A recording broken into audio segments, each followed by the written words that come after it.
Well, you know, it's really interesting when guys play the game. I watch out there today, and I see all these guys hugging one another before the games, and I always got a kick out of that because when I went out, I didn't hug anybody.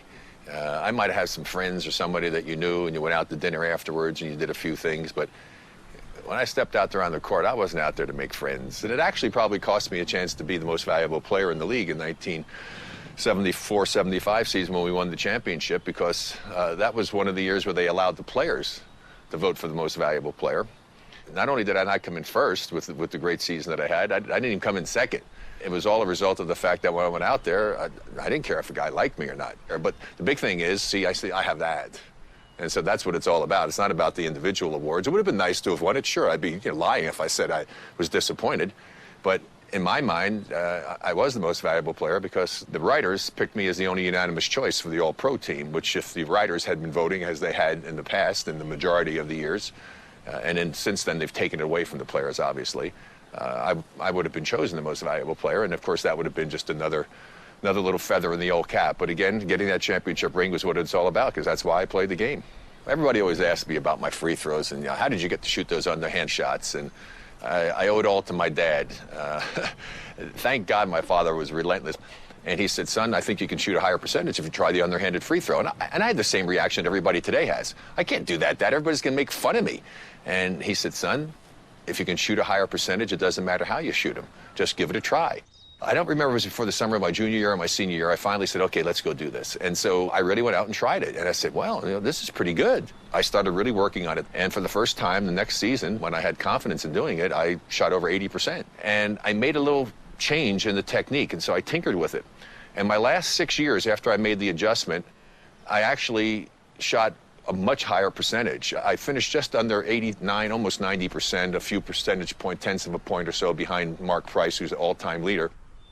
You know, the closest I ever came to getting somebody to do it was actually Shaq. So I called Del Harris, who was the coach at the time, and so I'm sitting down talking to him and trying to work on Shaq about it. Then unfortunately, I guess Shaq didn't believe it enough to want to hire me, and he decided not to do it and told me he was a hip-hop kind of guy and it would be bad for his image. And the rest is history. He never really got to be a very good free throw shooter, and that's unfortunate because it would have changed the dynamics of his game. It would have made him so much more valuable to his team than he already was.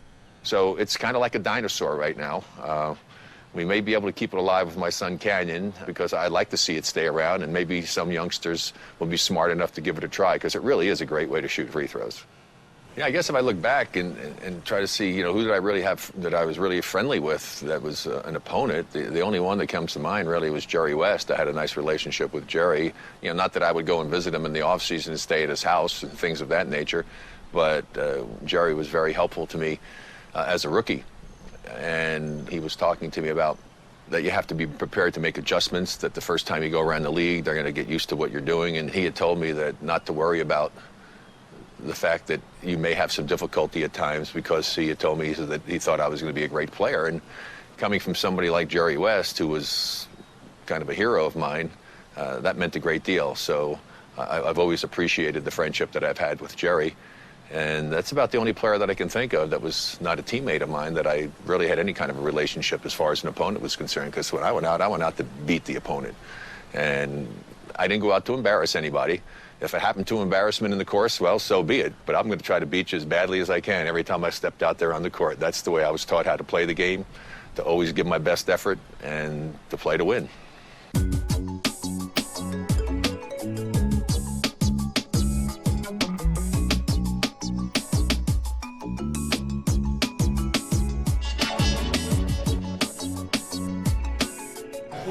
On your all-time starting five? Oh, Jesus. Your team and why? My all-time starting five. Give me Oscar Robertson at the point. Yeah. It's tough not to say Magic. But I'll take Oscar at the point. I'll take Oscar at the point. Give me Kobe at the 2. Give me Jordan at the 3.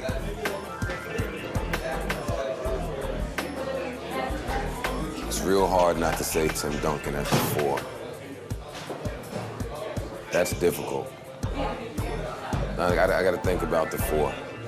I don't want Wilt. I don't want Russell. Give me Hakeem at the 5.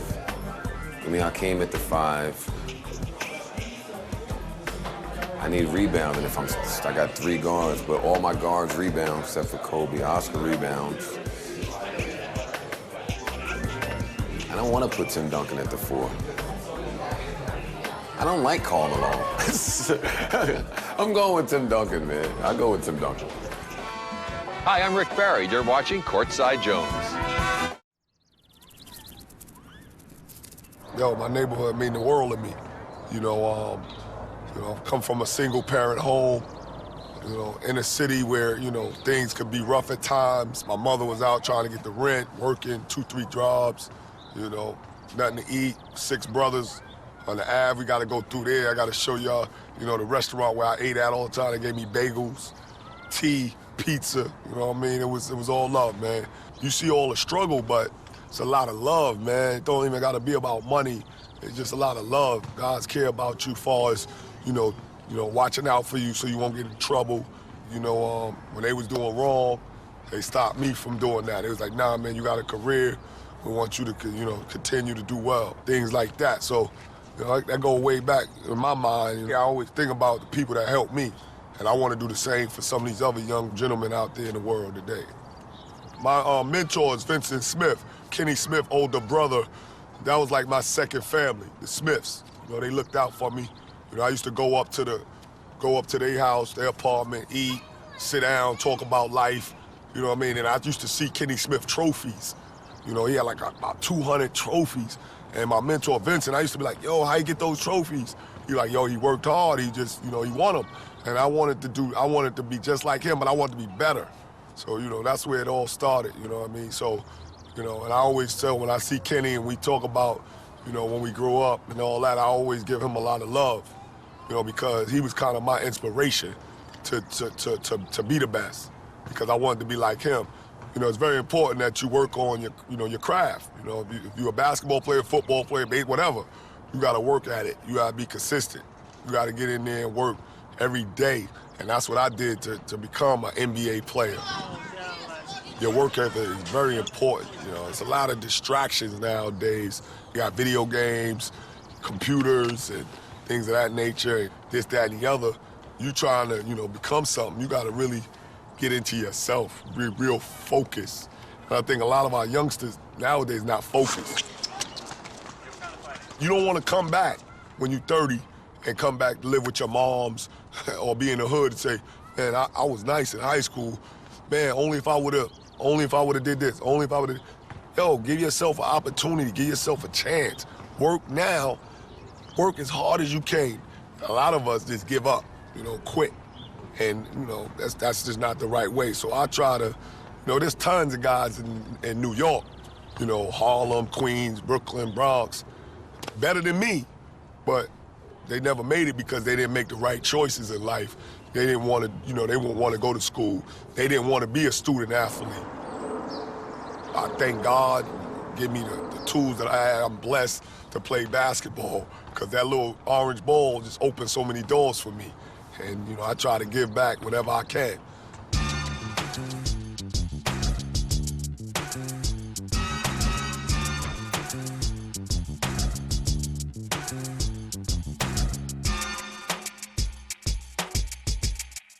The Basketball Hall of Fame, cool building. You know, if you're a basketball nerd like myself, you're going to enjoy going there. I want the best for them.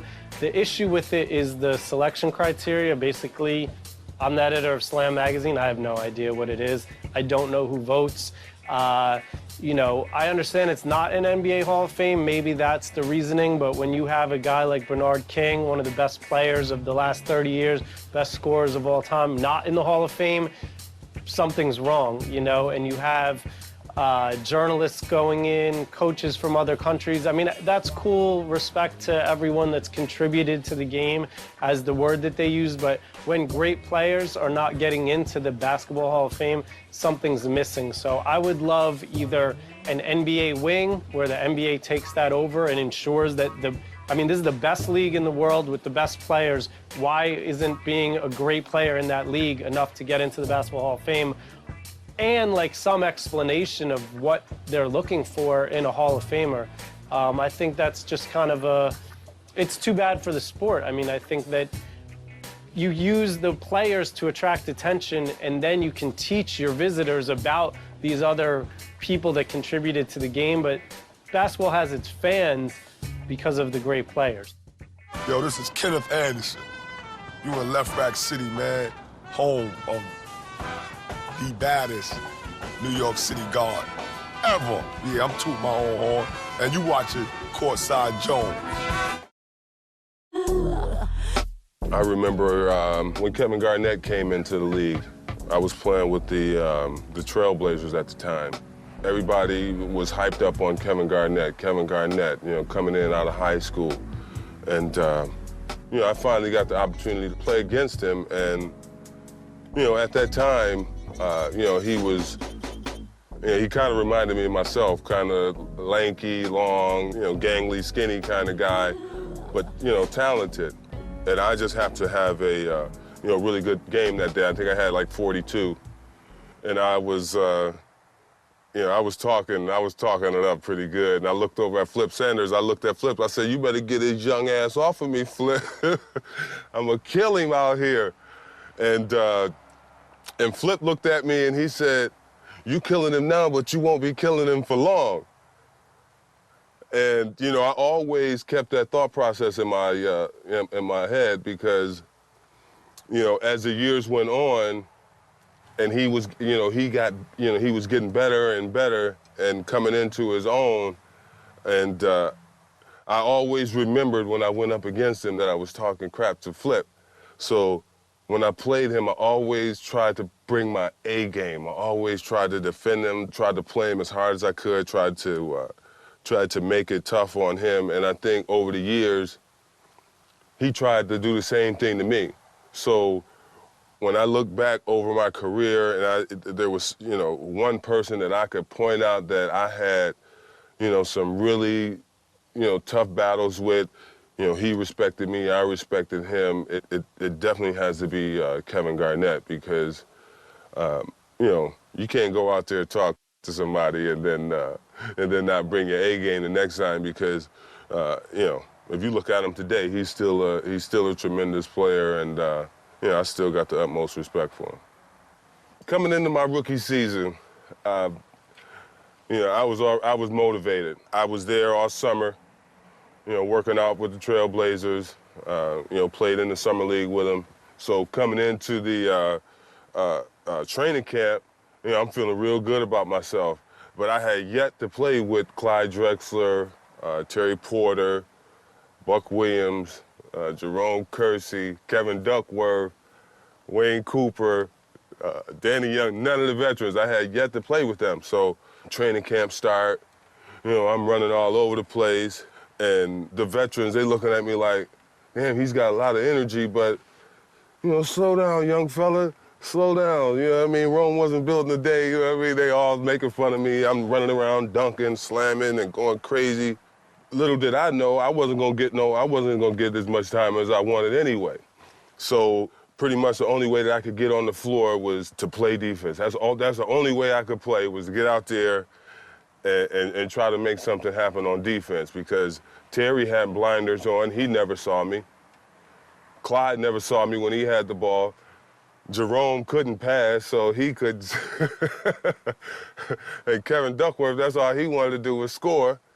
Buck Williams, they never gave him the ball, so he couldn't pass it to me. So I looked for shots, but the only way I could get shots was to play defense. They wasn't even going to give me a shot unless I was out there, putting the handcuffs on folks. I had to put the lockdown on folks. I established I was always going to play defense, whether I was scoring or not. My thought process was, if I'm not scoring, you're not scoring. If I'm scoring, you're still not scoring. That was just how it had, that was just how it had to be. I learned to take some beatings, early in my career. I had to play against guys like, Magic Johnson, Charles Barkley, Akeem Olajuwon. So, I established that I wasn't going to back down from anybody. I was going to go out there and play hard. And I think that, throughout, those battles that I had with those guys, they may have been older than me at that time, but they knew that I was going to come out and play hard.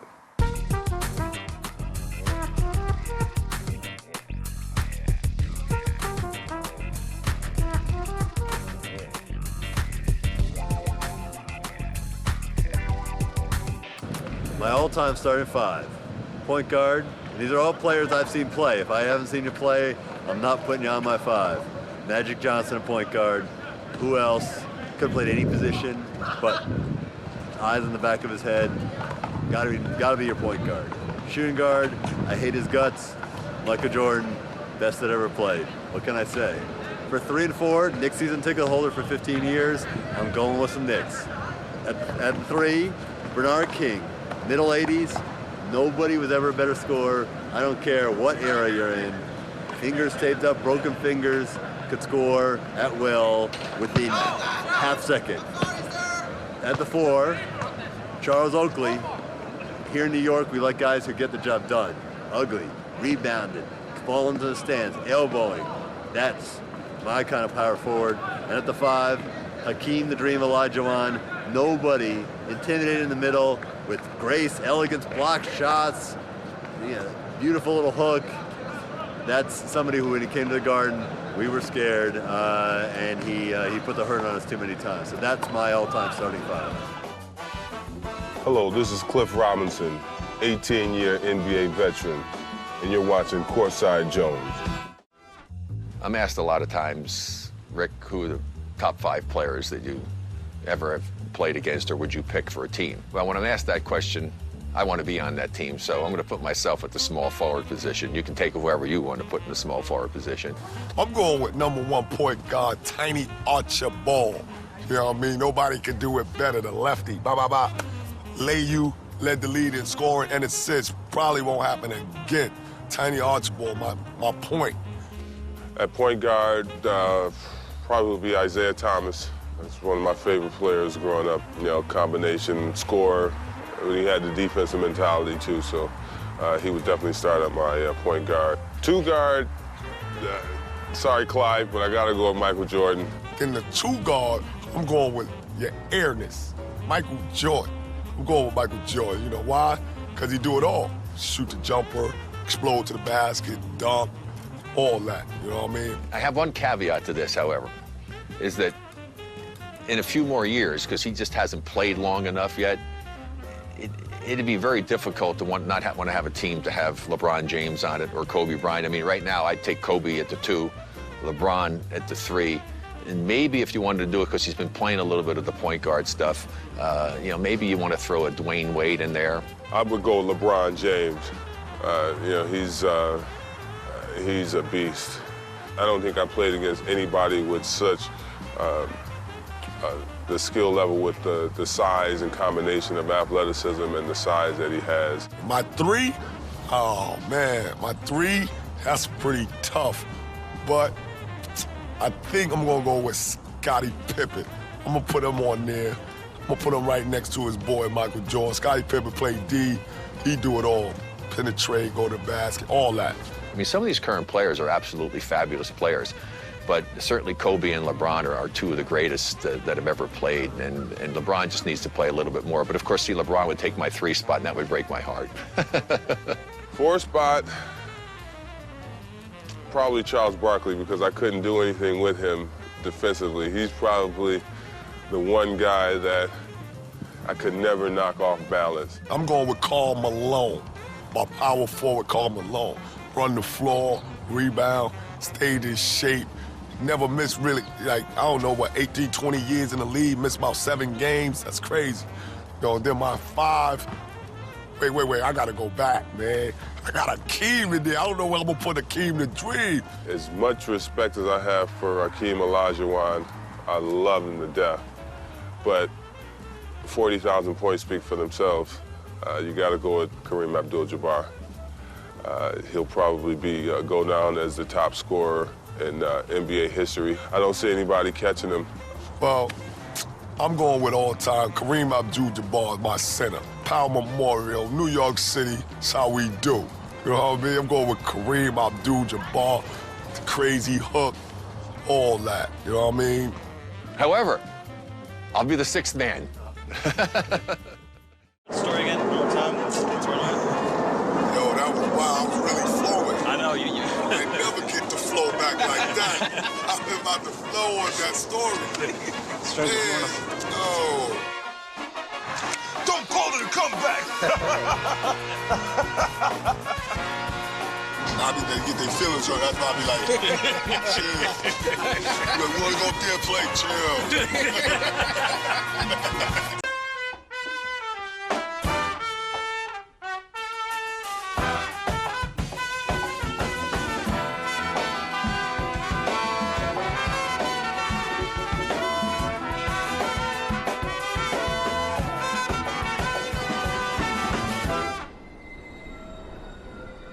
My name is Dolph Shays, and I'm one of the Cro-Magnon men of the NBA. If the NBA was a civilization, I would be one of the cavemen at the very beginning. The 1953-54 season, a great historic moment in the history of the NBA occurred right here in Little Syracuse, New York, one of the smallest franchises in the league, and the owner of the Syracuse Nationals' name was Dan Biazone. When the game was in a lot of trouble, said, "Our game stinks. We need a shot clock." He went to the Board of Governors of the NBA and said, "I've got an idea for a 24-second clock." And the reason was that every team in the NBA averaged 60 shots a game. That means during a game, 120 shots are taken on the average. The game is 48 minutes long, or 2,880 seconds. 48 times 60. You divide 2,880 seconds by 120 shots, and you come up with 24, and that was the 24-second clock mathematical formula. And that summer of 1954, a game was played and the clock was tried, and they liked it, and the rest is history.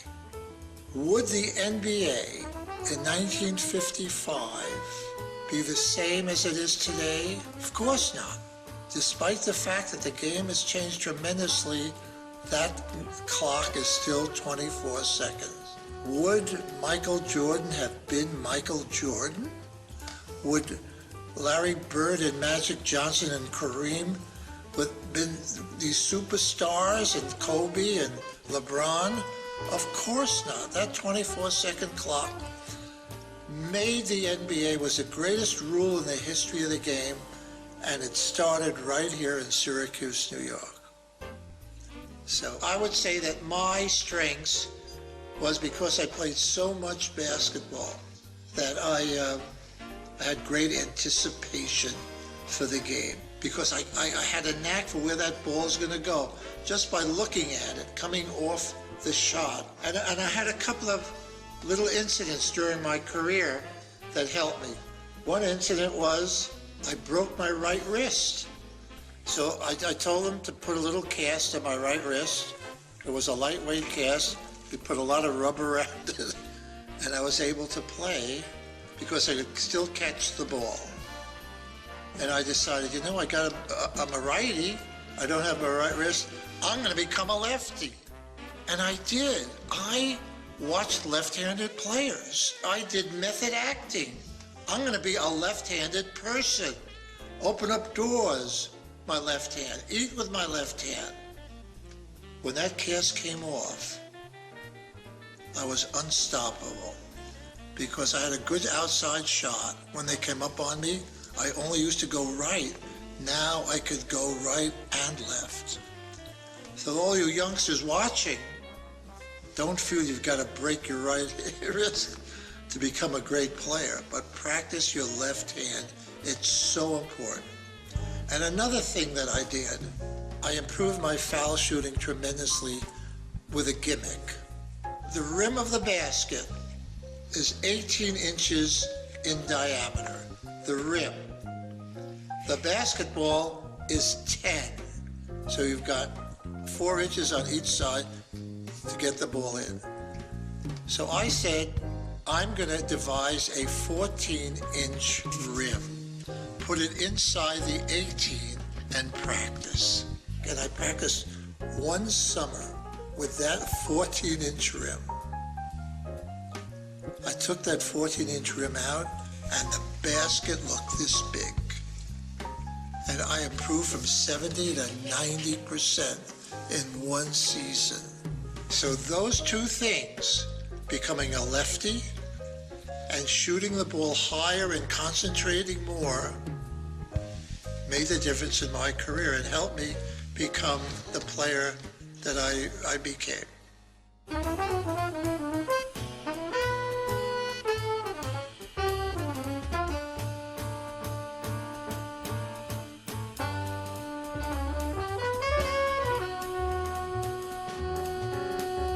This is Dal Shays, and you're watching Courtside Jones. I had just came off an all-star year. It was my 4th year in the league, and we had just changed coaches, and we had brought in Hubie Brown. Well, you know, like Hubie first came in the locker room, he came in and he started, you know, giving us names. He was going around, he was telling everybody, he said, Bill Cartwright, you know, they call you Mr. Bill, but you miss Bill. Then I had like another guy named Campy Russell, told Campy Russell, you just a jump shooting center, you ain't never won nothing. And then he came around to, you know, me and he said, yeah, Michael Ray, on every team there's an and that's you. So I didn't say nothing. I let him go on by, and then I said, well, wait a minute, Hubie. On this team, it's two, you and me. And the next day, he traded me. He traded me for Bernard King at the Golden State Warriors. About 2 months later, I was traded back from Golden State to New Jersey. We played the Knicks on Christmas Day. Bernard King had just came off the West Coast swing where he averaged like 60 points. On us, Christmas Day, he scored 60, but I had a triple-double, 35, 15, and 18, and we won, so that was my revenge against Hubie Brown. One of my real good stories is like when I had just came out of a rehab, and I had met with the New Jersey Nets, the general manager, and he chose this doctor out of Maywood who's supposed to be my outpatient doctor. And what happened was when I first met him, he told me, he said, look at here, man. He said, let me give you like $100 and let me see what you were smoking. He gave me like $100, asked me to go over to the city. I go across the bridge and come back, and I give it to him. Well, the next morning we were supposed to meet. When I get to his, you know, office, he's at the same place with the same clothes on, so I know he was smoking too. Then about 6 months later, he was pulled over in the village trying to buy some stuff, and he lost his license. He's supposed to be helping me. It was like a fad, you know, everybody was doing it, you know. Unfortunately, I got caught, but I can't blame anybody, you know. Like I said, I took full responsibility, and, you know, life goes on. But I've been clean for 22 years. I was able to pull myself together, and I went overseas, played for another 15 years. I came back in 2001, where I worked for the Denver Nuggets as a community ambassador. And then I left there, and I went on to start coaching in the minor leagues in the CBA, where I won 2 championships. So, I mean, it's a blessing in the sky. You know, as a kid, when you're growing up, you always had these little dreams. And I was a sophomore in high school. We had like an ABA team called the Denver Rockets. And Julius Erving, who played in the ABA at the time, he was my idol. And one day there was a game, and they was throwing out these little red and white basketballs, and I caught one. At the end, I went into the locker room, and he signed it. He said, Dr. J. Julius Erving, keep on trucking. And I told him, well, one of these days, I'm gonna play against you. And my first game in the league, and our first game against the 76ers, he was with the Philadelphia 76ers. I took that ball in there, and I showed it to him, and he couldn't believe it, and it was like a dream come true. You know, I was able to fulfill my dream.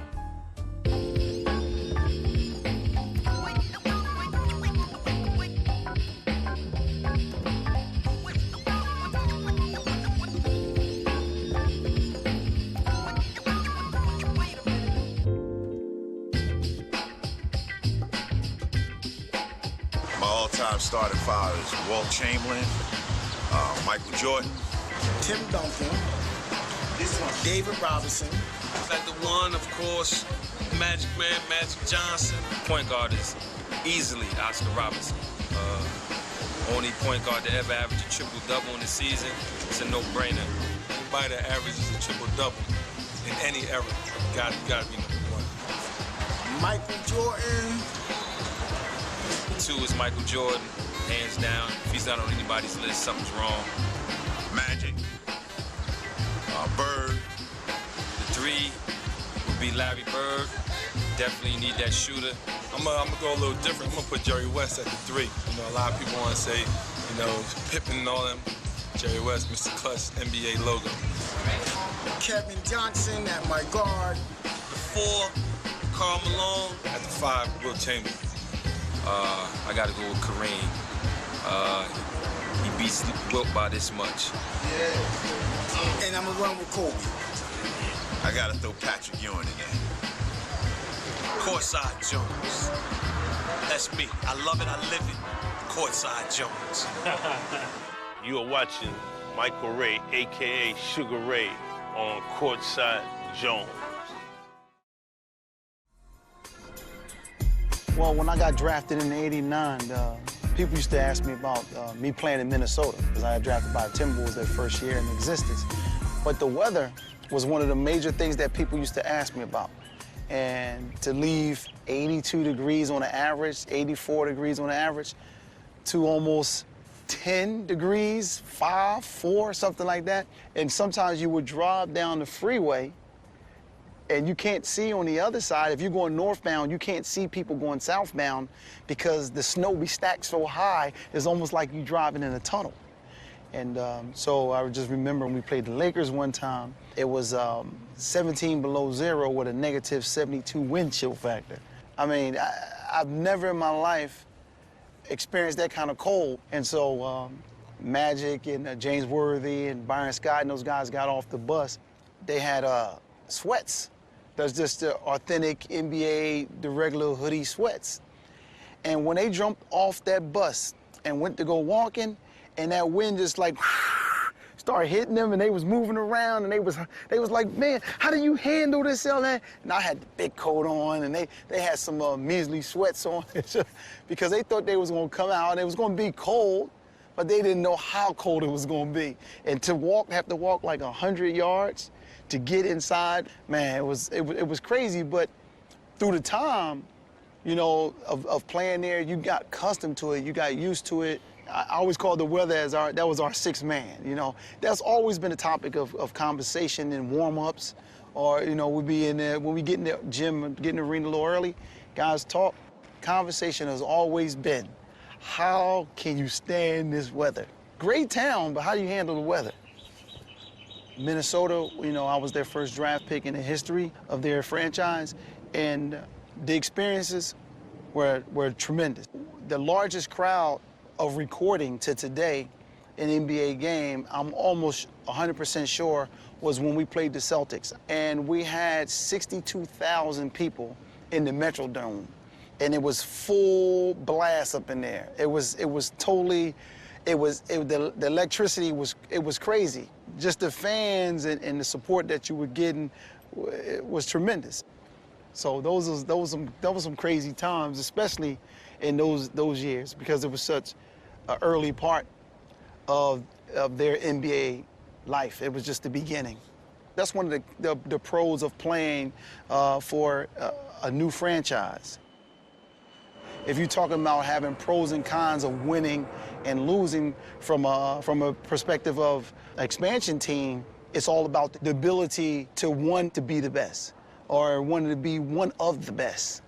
And you have to adopt that philosophy if you want to be able to compete, especially in the way the NBA is in the market of free agency and the things that they're doing today. One of the interesting things of being a professional athlete is the financial end. When you first get into the NBA, your financial status normally changes. Yeah, so you have to continue to maintain and watch your finances. So a lot of players are not really aware of the budget process. They think the money never stops and it's going to go on forever. And, you know, it can be via investments that's not good, or it can be loaning money out around and you never receive that money back. So you always got to keep in mind, if you're going to make money and be successful and have a good life after sports is over, you just have to really have maintenance on your finances. You know, and this is why I got involved starting a consulting company that helps the kids balance themselves. I get involved in the kids' life and I help them budget. It's just, you know, saving. You got to save some of it. And I'm not saying you can't give some things to family members or cousins and uncles and friends and all that stuff. I encourage that. Do that. You should. So everything can get done and everybody can have what they need over the course of the long haul. That's the biggest hurdle that you have to face when you become a professional athlete, is who you're going to give what to and how you're going to give it and how much of it you're going to give. And that's a difficult thing. Okay. Cut.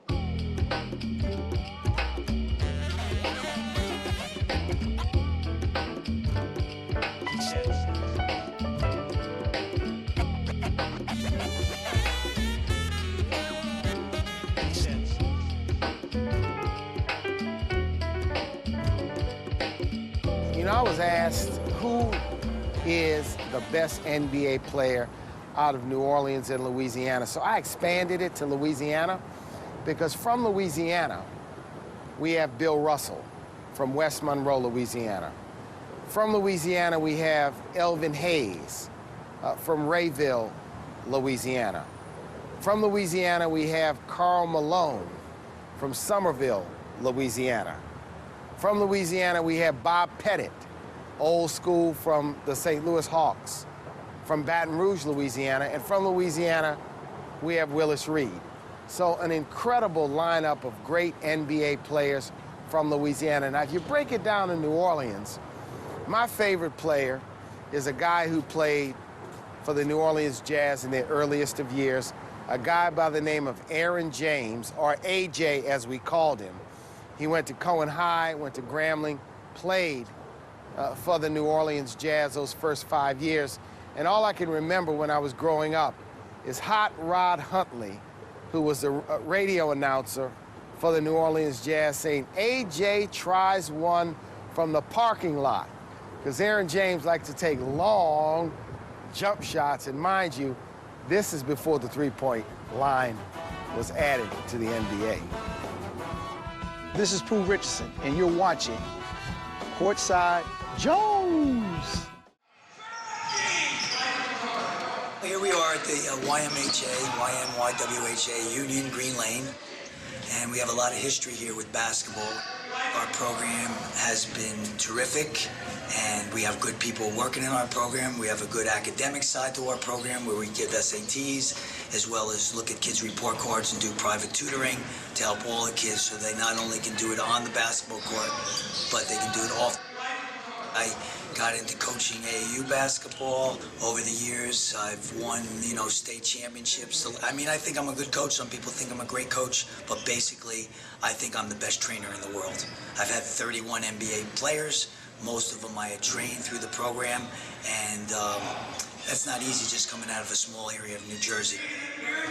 I've been so successful in being able to develop players very quickly in a very short amount of time. No magic wand, not today and then tomorrow, but there's a way to do it. And I have that formula. If a kid has potential to be an NBA player, I can bring that out of them. When I teach kids, a lot of things I learned from Larry Bird.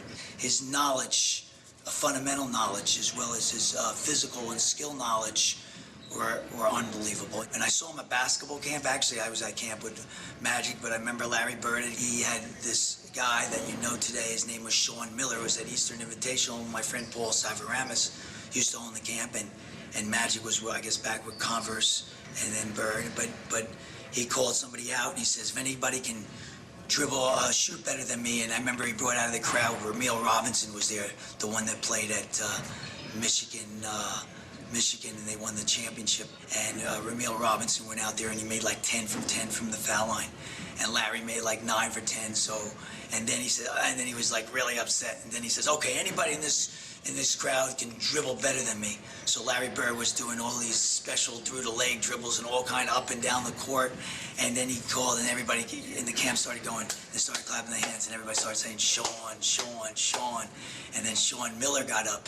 And Sean Miller who I helped work to be a college basketball player. He played at the University of Pittsburgh, but he got up there and he would take 4 or 6 balls and he started dribbling.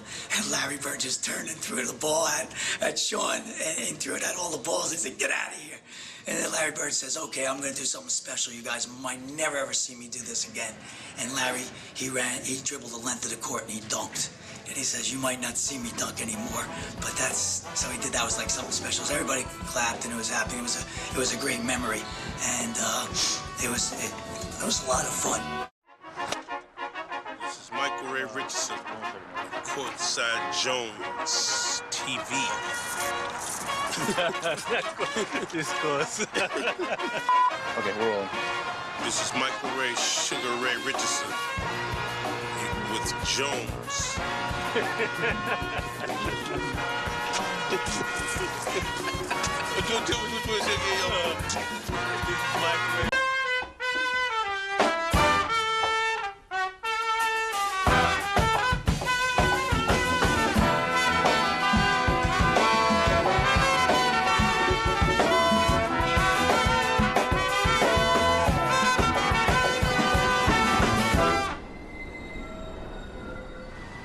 I'm probably a guy that wouldn't have ever thought he would have played basketball. I grew up in a little small rural town, Bernese, 1,600 people, 2 red lights. Didn't even need a red light because there wasn't that many cars in there. Only child, and loved to hunt, loved to fish. Had a fight the first day I went to school, and I guess I was kind of grew up as a fighting kid, always trying to protect my own turf because it was only me doing it. I grew, and by the time I got to be 8th grade, I was already 6'2", the tallest kid in the school, and the clumsiest kid. By the time I was finished up my 9th grade, 10th grade year, though, I was starting to be a little better basketball player. Matter of fact, my mom used to come and open and knock on the door at night, come in and said, "Well, did you guys win?" I said, "No, we lost." Next time, knock on the door. "You guys win?" "No, we lost." Next time, come home, knock on the door.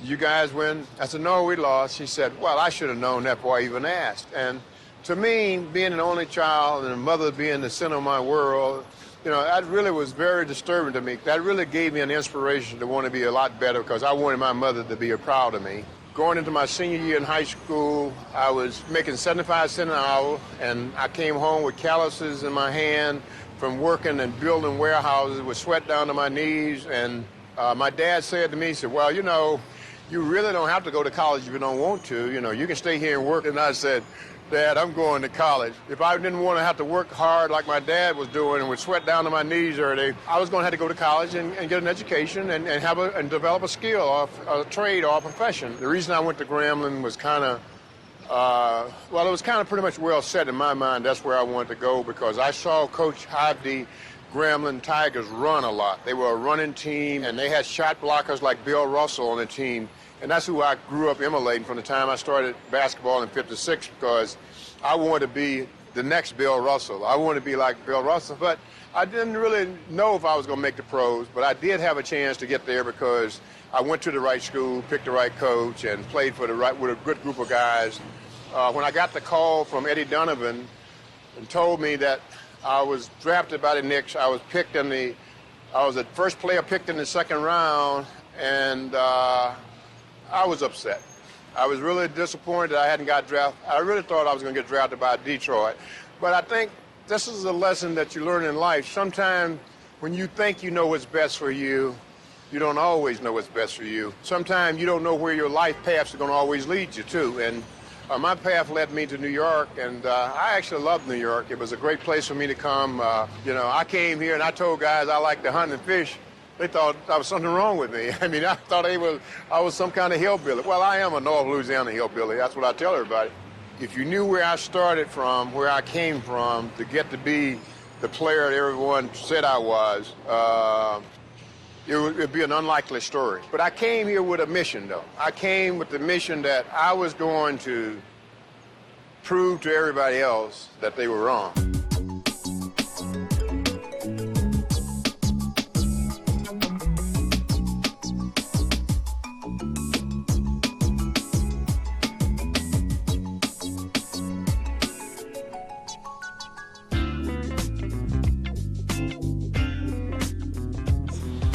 Zed B's Barbershop, in the heart of Dallas, Texas.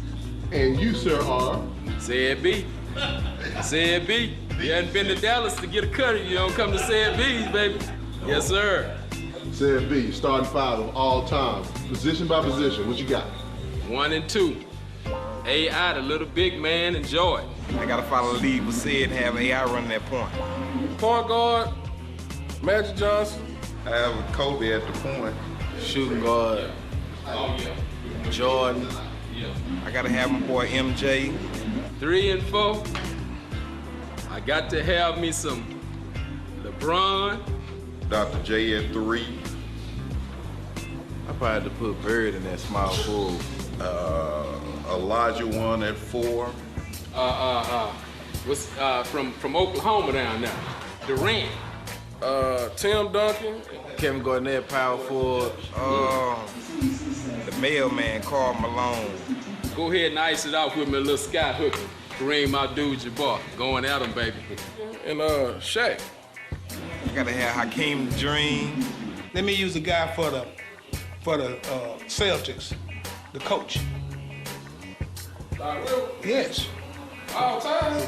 Yes, I take him. I think Dennis Johnson was better than him. He played with himself. I'm just saying the one I picked. All right. I think Mario Cheek was better than him. I'm saying the one I picked. I'm saying the one I picked. My all-time starting team in the NBA, I would go with Magic at the point guard, Michael at the 2. I would go at the 5 with Bill Russell.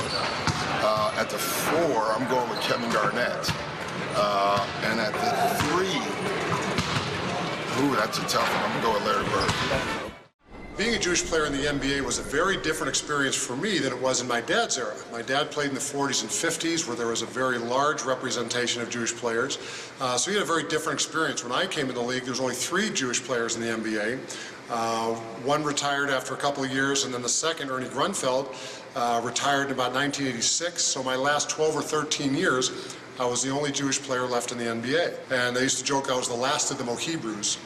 And then when I retired, there was about 5 or 6 years where there weren't any Jewish players in the NBA. To me, academics was always hugely important. I went to college as a math major, ended up switching to chemistry, focusing on organic chemistry, which was a huge interest of mine. And one of my favorite stories to really show that is I was taking a class organic chemistry in college, and it was something that I loved and studied very religiously. I mean, I worked a couple hours a night, and ended up actually memorizing the entire course. Our professor was a Japanese guy, Dr. Nagishi, who was fabulous, was a young star chemist.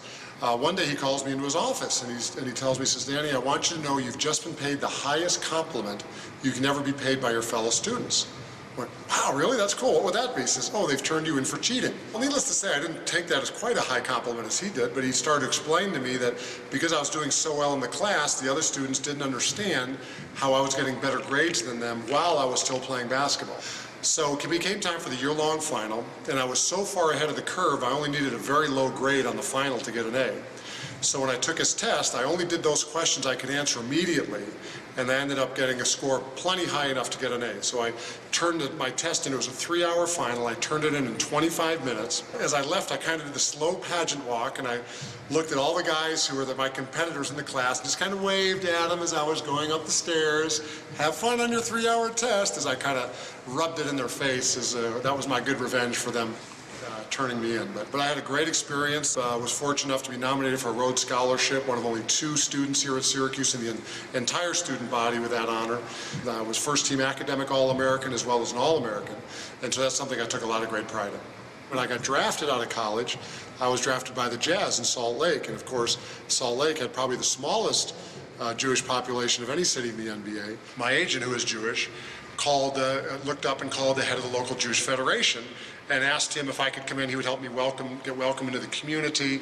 And he asked me if they'd ever had a 7-footer in their group. He said, you kidding me? Never had a 6-footer. One of the questions I continually got throughout my career is, why aren't there more Jewish players? And they would offer these big theological explanations, maybe because Jews are more interested in education, becoming a doctor or a lawyer, than they are in sports. And I said, you guys are overthinking this. The reason there aren't more Jewish players is because Jews are short. Whenever I go to synagogue, I'm just surrounded by a sea of waist-high people. And while that's good for the rec league, it's not very good for the NBA. But it was fun. Whenever I would go to another city, certainly New York was a great experience. I loved playing in the Garden. But invariably, there'd be a little group of my fellow Jewish fans would be there waving their yarmulkes at me, having a great time. And it was nice for me that I could represent that and still keep Jewish culture in the NBA. People have asked me if there was any anti-Semitism, and the answer is no. I mean, the sports is by far probably the biggest equalizer of any endeavor. I mean, it's a sport that's open to everyone. You're only judged by your performance. It's not an old boys club like you'll see in in industry or in business. You can play or you can't play, and it's a game dominated by minorities of every kind. And so to be the only Jewish player actually was something that I not only did never have a problem, it was only a benefit.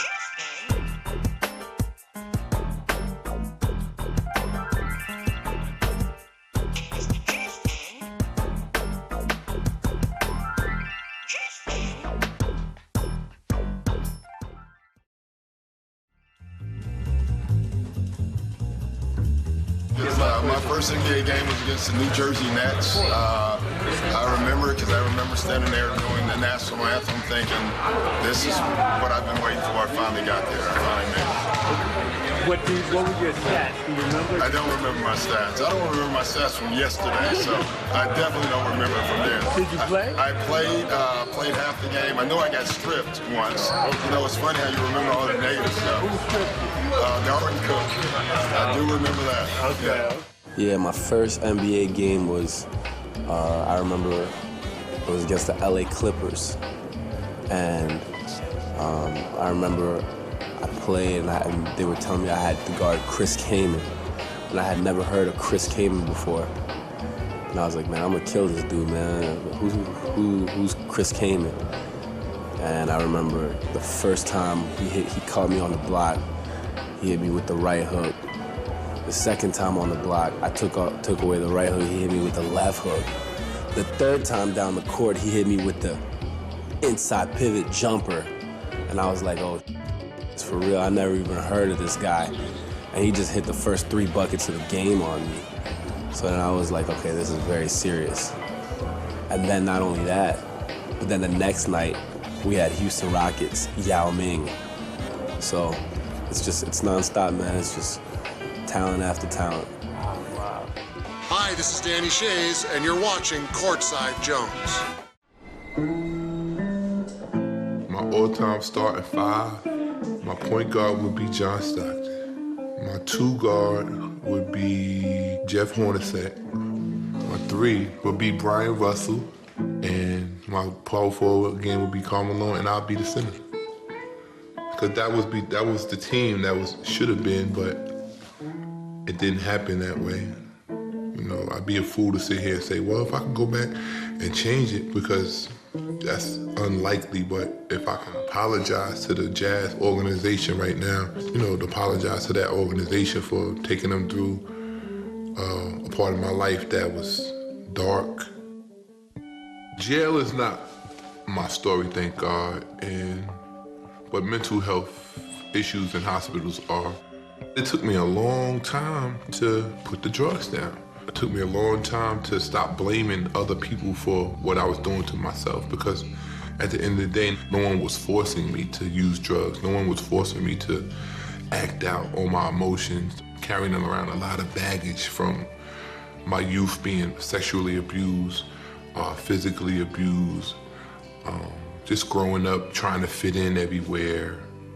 Physically, like I feel like I'm a giant, but it was hard catching the bus, catching the train. It's not normal to see a person of my size every day, all day. So people would pick on me, they would tease me, and I had to deal with that mental anguish. I had to deal with just being different. I had to go to rehabs and didn't take them seriously. Going in early recovery and not taking it seriously and relapsing. I didn't even realize it then that I was actually heading towards hitting the rock bottom, but I had to hit rock bottom first just to get here. I can remember vividly going through those moments where I didn't know what to do, what was my next move, where I was going to lay my head. and think about it now, you know, it's still, I get emotional about it because some people don't make it out of that. April 6th, I'll celebrate 6 years clean and sober from all mood, mind-altering chemicals. So I'm doing some things different. You know, I'm more accountable today. I'm accountable to my wife. I believe that this is my year.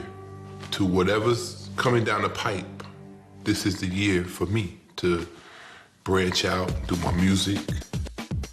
Music definitely helps. It's keeping my mind off of negativity because I'm not thinking about the negative aspect of life. I'm not thinking about my addiction. I'm not thinking about things that drove me to addiction. I'm just in a creative state of mind. I like to stay in that mindset because it helps. The choices I make are different today. The way I live my life is different. First, I have to make myself happy, but I want to make the people that are going to be around me and surrounding me, I want to make them comfortable, make them laugh. But at the end of the day, I want them to go away with something from just being around me. God is good, man, and he's allowing me to just bask in his glory, man. Like, he already made this for me. I'm just walking in it today. You know what I'm saying?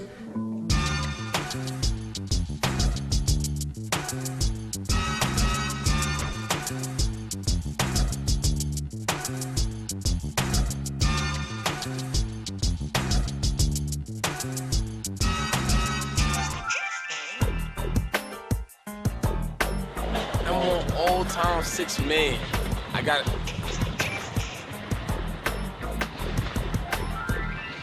Favorite 6 man of all time? I believe I would have to go with E-Rod, Dennis Rodman. Yes, sir. Benny Johnson. Microwave. That's best 6. No, that's best 6 man I knew of. 6 man. That's a good one right there. Best six man would definitely be Pippen, you know. Who's your favorite 6 man of all time? My favorite Coming off the 6 bench. man off the bench. I really can't say that off the bench. I really don't look at nobody sitting on the bench. I look at everybody playing it. The greatest 6 man of all time. Thank you, Emmy. It's Jason Terry. Oh, damn. That's the greatest. That's the greatest 6 man of all time. The best 6 man of all time, Benny Johnson. The most impactful player I've seen off the bench in my time is the guy James Harden, who right now has got the Rockets on blast. So I'm done. 6 man James Harden right there. I'm gonna have to go with Robert Horry. I'm gonna have to go with the man with 6 rings off the bench. Big shot. You like somebody, who you like sitting on the bench? Nobody. I like everybody who's playing ball. You're now tuned in to Courtside Jones. Courtside Jones. And after these messages, we'll be right back. I was fortunate to go to work at the Nets in '95. First couple of days I was in the office, we got a chance to play the Philadelphia 76ers, and Harold Katz, who was someone I'd done business with before, and I sat next to him and we had a conversation, and I asked him if he was interested in a trade because my general manager at the time, Willis Reed, had been trying to trade Derek Coleman. And he was in love with big men, as Willis, of course, was, and fell in love with Sean Bradley. Many people thought Sean Bradley was a project that was worth investing time and effort in. And Philadelphia had made him the #1 pick in their draft. And Harold looked down at his team, and he said, "You can have anybody except Jerry Stackhouse." I said, "What about Sean Bradley?" He said, "Anybody except Stack." So went back to the office that night, started doing some paperwork. I called Willis up. Willis was hunting. Willis fished and hunted the beginning of November every year. We got him out of the tree, put all the paperwork together, and polled the owners, and we were able to execute that trade. It was a Thursday night. Trades are always done around Chinese food with the league office. Doctors all get on the phone, And we did it at trade deadline night, and phone rings, and one of the owners called back in, changed their mind. They had changed their mind and wanted to fire Willis and I the next morning. I called Willis up, and he said, you know, I've been here for a bunch of years. I've been general manager of the team, I've been the coach, I've played in this market before. He said, you're here 5 days, and you got me fired. You got us fired. Next day we came in, the owners had changed their mind again, and Willis and I went and had a long-standing relationship. And that trade with Dirk got us a number of pieces that turned out to be really the reshaping of the Nets. When Sean Bradley came on board, and we made some moves, Sean for Sam Cassell for Marbury for Kidd. Those are the kind of things that changed the face of the Nets, and really I was kind of proud to have put some of that foundation together with my current still best friend, Willis Reed. This is Joakim Noah, and I watch Courtside Jones. Cheers. This is Luther Wright coming to you live on Courtside Television. Oh, Courtside Jones Television. CourtsideJones.com. Courtside Jones, Basketball Jones, Jones in my bones, something. Nah, this is Luther Wright on Courtside Jones Basketball Television.com.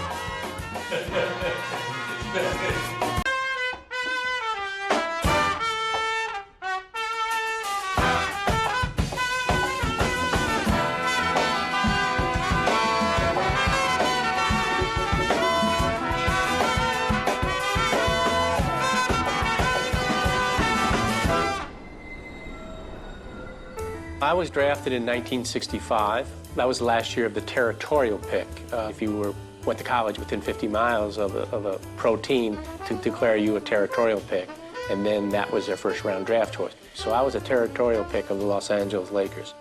And my first year contract was $15,000. I had also got a $4,000 raise and a car. That was a pretty substantial contract, really, for the time. I actually roomed with 3 other guys that I went to college with my first year, and I saved my entire paycheck that first year, and I lived off my per diem, basically. My per diem was $8 a day when I was on the road, which is a far cry from what the rookies today get. When I first came to the Lakers, I was drafted, and Elgin Baylor was a member, of course, of the team, and actually he was somewhat of a hero of mine. I had watched him play when the Lakers were in Minneapolis. But Elgin would give everybody nicknames on the team, and so he, not more than about a week into training camp, Elgin had a nickname for me called Stumpy. I was just a little kid. I was very thin. I weighed 175 pounds, but I had long arms and really sort of short legs. So he thought that I was sort of like a little tree stump in a sense. And I didn't think that was particularly flattering, but unfortunately it took. So that was the name that I was sort of stuck to with for the rest of my career, actually, in the NBA. One of the great things about my legacy that I'd like to have is that I played on championship teams at every level, at the high school level, at the college level, twice with UCLA, and then with the Lakers, I played on championship teams. And at the end of my career, I then actually played out my option and went to New Orleans, the New Orleans Jazz. And they had a great player, Pete Maravich, there at the guard position. Now, I had just played with Jerry West, and we complemented one another very, very well. There was a lot of expectations when I went to New Orleans that Pete and I would be in the backcourt. Well, I no sooner got there than I really started having problems with my Achilles tendon. And by January that year, I ended up having a Achilles tendon operation, which really sort of set me back quite a bit that first year. And then, so when I did come back, then Pete started having problems with his knee. So we really never got to play together healthy. And so it never materialized, actually, the success. And actually, one of the great stories about the fact that we didn't have a very good team is that when I went to New Orleans, having played out my option, as compensation for me leaving Los Angeles, the league awarded the Lakers a couple of first-round draft choices, one which ended up being Magic Johnson. So that was obviously a very good deal for the Lakers ultimately, because Magic, of course, then was drafted by Los Angeles, and that's history.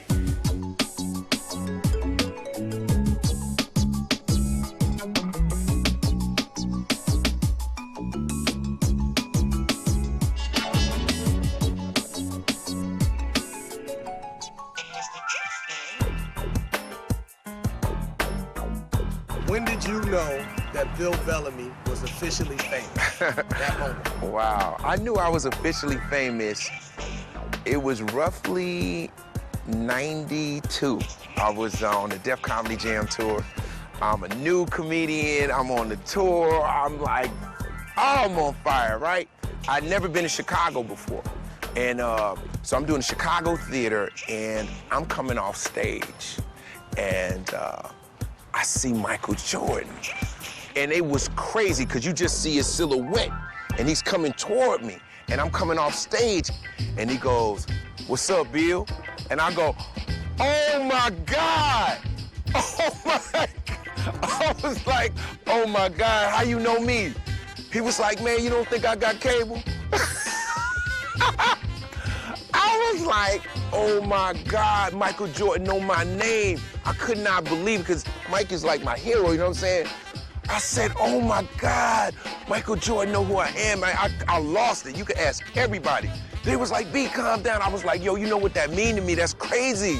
I'm from Newark, New Jersey. You know what I'm saying? I never been in Chicago, and this dude is the biggest star in the world to me, and he knows my name." To me, that solidified me in the game. If I could be one player in the history of the NBA and embody all the right characteristics, I'll be honest with you, I think I would be LeBron James. And the reason why I say that is because I've never seen a basketball player quite like LeBron James, who has like all the talent. He's bigger than everybody at his position. He can play the point, he can play the 2, he can play the 3, he can play the 4, he could probably play the 5 if he wanted to, and he has all the abilities of if you were to put a basketball player, all his stats in a computer, it would be LeBron James. That's what I would want. This is Gail Goodrich. I'm a member of the NBA 1972 Laker championship team, and you're watching Courtside Jones. That was about 2 years ago. It was during a little after the NBA All-Star game, and I got a call, and I thought it was somebody trying to play a game with me, but it was Jerry West's call. And he was calling to see how I was doing, and he remembered me, and so that made me feel good, because I only played, well, the book will say a full year, but I would say a third of a year, because after 22 games, my coach got fired. After Paul Seymour was fired, Bob Pettit became the interim coach. And under him, I didn't get much playing time. I was sitting on the bench most of the time.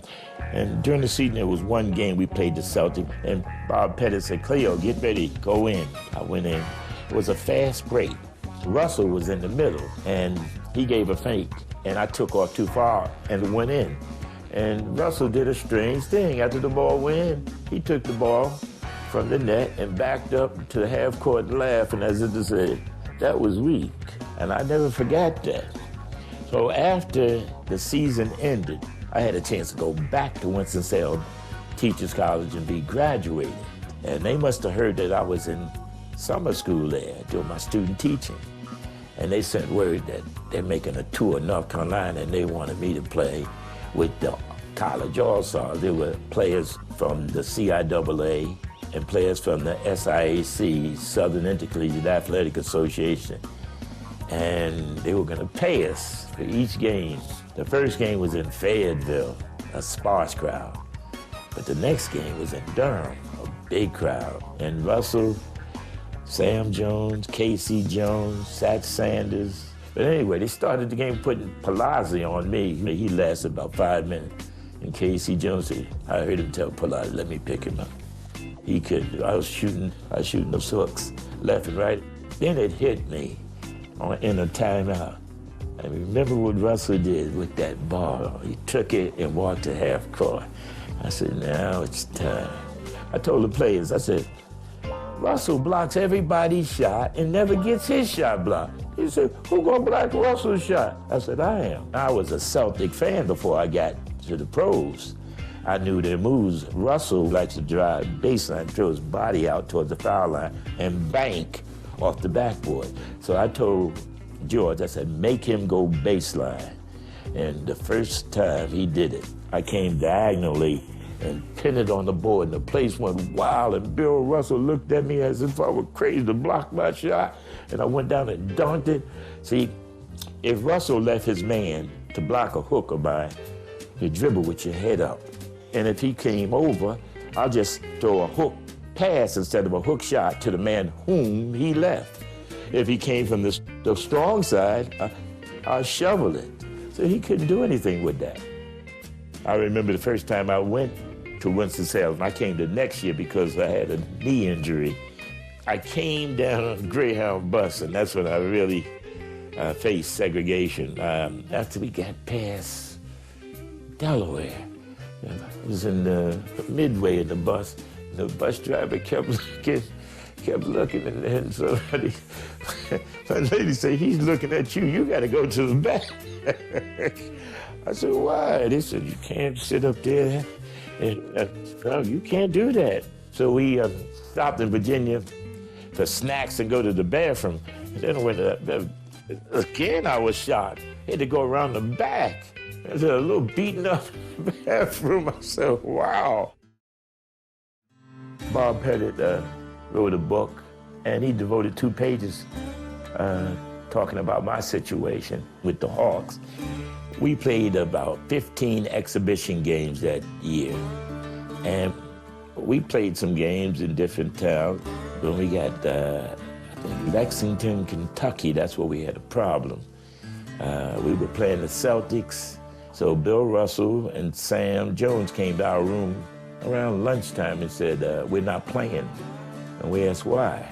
They said they won't serve us. So I had to test that because I was a rookie. So I went down and they said, we can't serve you. So none of the African-American players played, and Coach Seymour told us we can go back to St. Louis. So when we got back to St. Louis, the next day, Bob Burns said we should be suspended and fined. And Boston did the opposite.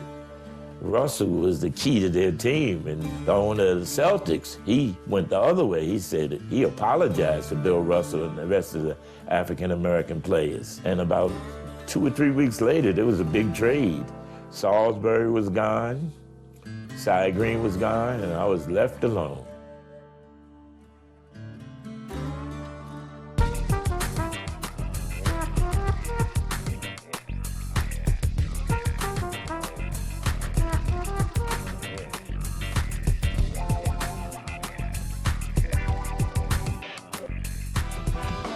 This is Cleo Hill, and I watch Courtside Jones. The tough part about being in the league is when you don't play. When we first got Chuck Daly as a coach, he came in from the Olympics. He was, the dream team coach. He won a couple of championships with Detroit, and he was supposed to come to New Jersey and change the program. But he and I never, ever saw eye to eye when he was there. The interesting part about he and I is, doing the pregame stuff, they would have the videotaping prior to the games. And right before the game, when you come in, the projector's going. And above my head was the TV that actually you turn on to actually go to the projector. One day he walked in and he said, if anything, make yourself useful. And I said, what do you mean? He said, well, jump up there and turn the TV on. Well, it wasn't a long jump, but they had a stick that you could just, turn the TV on and push it. But for whatever reason, the stick wasn't there that day. Chuck came back in the locker room, we were all getting ready, and he said, why did you turn the TV on? I said, I can't find the stick. He says, well, that's all right. Just jump your ass up there and turn it on. So I said, I got a better idea. says, well, what's that? I said, why don't you bring your head over here and let me stand on top of it and I'll turn it on. Well, dead silence in the locker room. And at that time, I was sitting next to Maurice Cheeks, and he started tapping me saying, man, they about to get rid of you. You don't talk like that. Needless to say, they sent me home that day, and 3 days later, they had released me.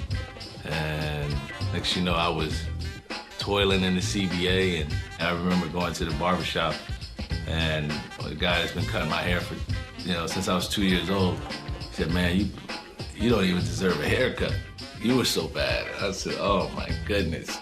Opening my mouth to a legendary coach that way, and probably wish, in hindsight, looking back, when you're young, 23 years old, don't know any better, you wish you had some outlets and places and people you could talk to not have, go off in that manner. When you go through these tough times being in the league, you got to find outlets and find people you can talk to so that you don't have that type of dialogue with authoritative or coaches, because in the end of the day, they end up either cutting you, trading you, or basically never playing you. And it was a major lesson that I learned.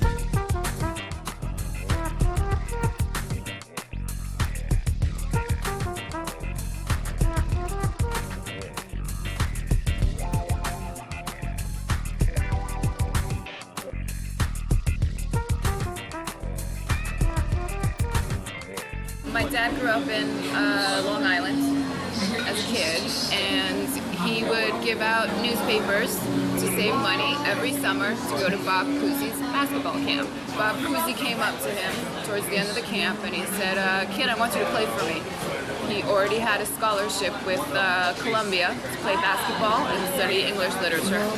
And Cousy came down to Long Island, sat down with my grandma and my grandpa, and he convinced them that my dad should say goodbye to the Ivy League education here in New York and Columbia and go play for him at Boston College. And my dad's dream was about to come true. He was about to go play for his idol. But then Bob Cousy got like a fax saying that according to the NCAA, he is not allowed to recruit a kid that went up to a certain age to his basketball camp. My dad was broken by it, and so was Cousy, because not only did he resign from Boston College, he wrote this whole story in his book, The Killer Instinct. And my dad, being the humble man that he is, he never told me this story. Like, I knew he was a huge Bob Cousy fan. I knew it was his idol. And, when I got older, I found the book, Killer Instinct, in his library. And I started reading it. And then I read this story. I ran out to the living room. I was like, Dad, how could you not tell me this? This is huge. Kept reading the book. I get a few chapters later to the chapter of the title of the book, The Killer Instinct. Bobby Griffin's mentioned there again as, as somebody who had that killer instinct. And Bob Cousy inspired him to be a point guard. And reading that when I was about 11 or 12, it made sense to me. Do you know what I mean? This is Tate George, and I watch Courtside Joe.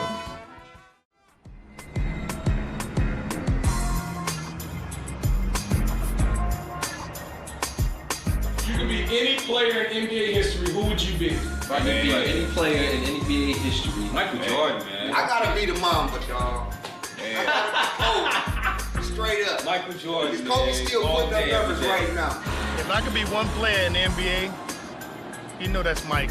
Everybody want to be like Mike, baby. I got his shoes on. I got the Michael Jordan, without a doubt. Michael Jordan wore the baggy shorts, right? The short socks, right? The sneakers, playing with a gold chain. He still get paid for that, too. He's still getting paid for that. Most underrated player of all time. Underrated. I would say Scottie Pippen.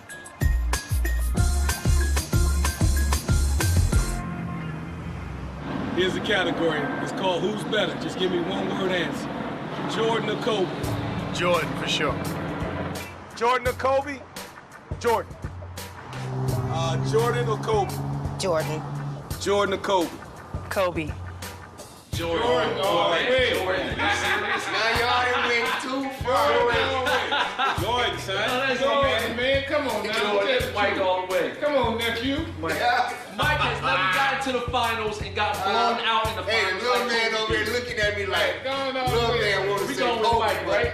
Michael J. Right now, look, I'm giving Mike a peach. I'm giving Mike Jordan. Get this now. I'm giving Mike Jordan a peach over Mike. Should the following guys be in the Hall of Fame or not? Yes or no?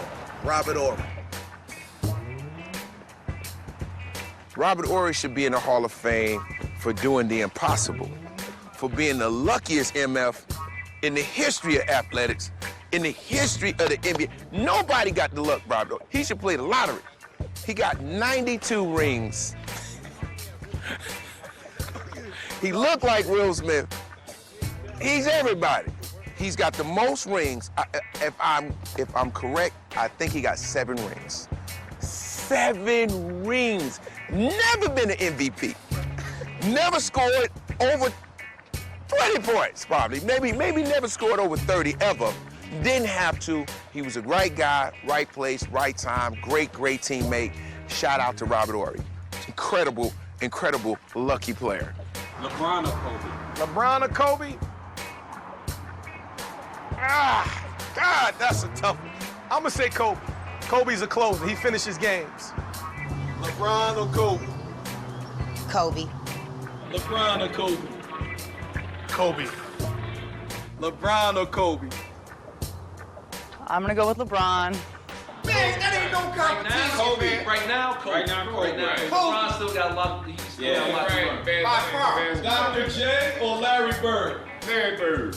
No, Dr. J, man. Dr. J, man. Dr. J brought the finger roll all the way across the street. No, I got to go with Larry Bird. This is Bill Bellamy, and I watch Courtside Jones. Kobe's still putting up numbers right now. Yeah. I'm going with Mike. You know why Kobe putting up numbers right now? Because Kobe played against a whole bunch of high schoolers. That's why he putting up numbers right now. Because players got people who play 2 years out of high school. again, huh? LeBron James out of high school. I had to be the Magic. Man. That was the baddest man on the face of the court, man. I had to give it to him, not just because he's my client, but I had to put it out there.